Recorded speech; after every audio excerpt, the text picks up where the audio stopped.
এডিআৰিৰ বাবে আহি গ'ল এটা ভাল খবৰ। বহুত গুৰুত্বপূৰ্ণ খবৰ এটা আহি গ'ল এডিআৰিৰ বাবে।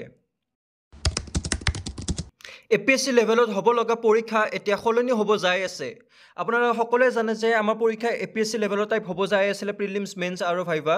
এতিয়া সেইটো সলনি হ'ব যাই আছে। APSC লেভেলত হ'ব লগা পৰীক্ষা সলনি হ'ব যাই আছে।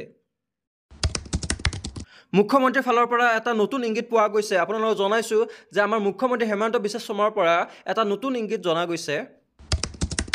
2 দিনৰ ভিতৰত নতুন ঘোষণা কৰিব মুখ্যমন্ত্ৰীয়ে।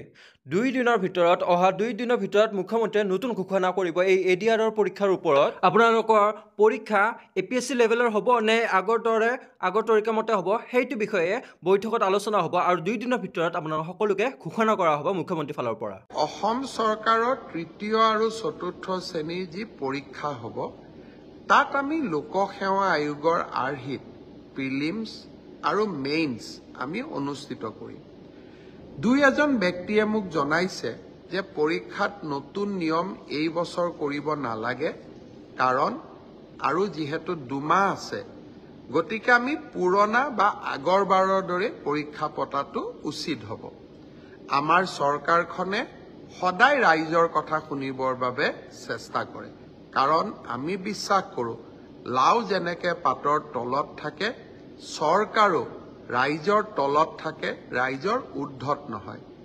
যিসকলে মোক এই পৰামৰ্শটো দিছিল 2-এজনে অলপ গালিগালাজো কৰিছে আৰু কিছুমানে ভালকৈ পৰামৰ্শটো দিছে। গালিগালাজ কৰা সকলকো মোৰ মৰম জনাইছোঁ আৰু ভালকৈ কোৱা সকলকো মোৰ সন্মান জনাইছোঁ।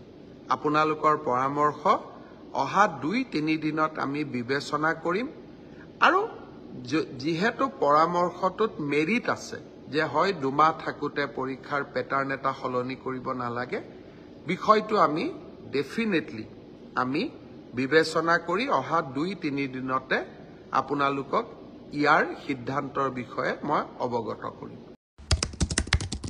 ইয়াৰ দ্বাৰা বুজা যায় যে এডিআৰিৰ পৰীক্ষা আগৰ দৰে হ'বও পাৰে।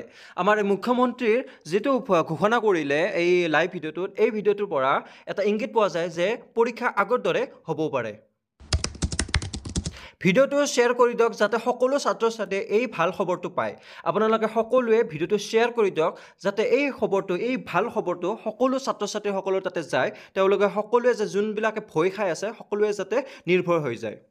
ভিডিঅ'টো ভাল লাগিলে লাইক কৰি দিব আৰু চেনেলটো ছাবস্ক্ৰাইব কৰি থৈ দিব, কাৰণ 2 দিনৰ ভিতৰত ঘোষণা কৰিব মুখ্যমন্ত্ৰীয়ে। গতিকে ঘোষণা কৰাৰ লগতে আপোনালোকৰ আপডেট পোৱা যাব। গতিকে চেনেলটো ছাবস্ক্ৰাইব কৰি থৈ দিব যাতে আপোনাৰ সোনকালে আপডেটটো পাই যায়। গতিকে ভিডিঅ'টো ভালে লাইক কৰিব, চেনেলটো ছাবস্ক্ৰাইব কৰি থৈ দিব আৰু ভিডিঅ'টো শ্বেয়াৰ কৰিব।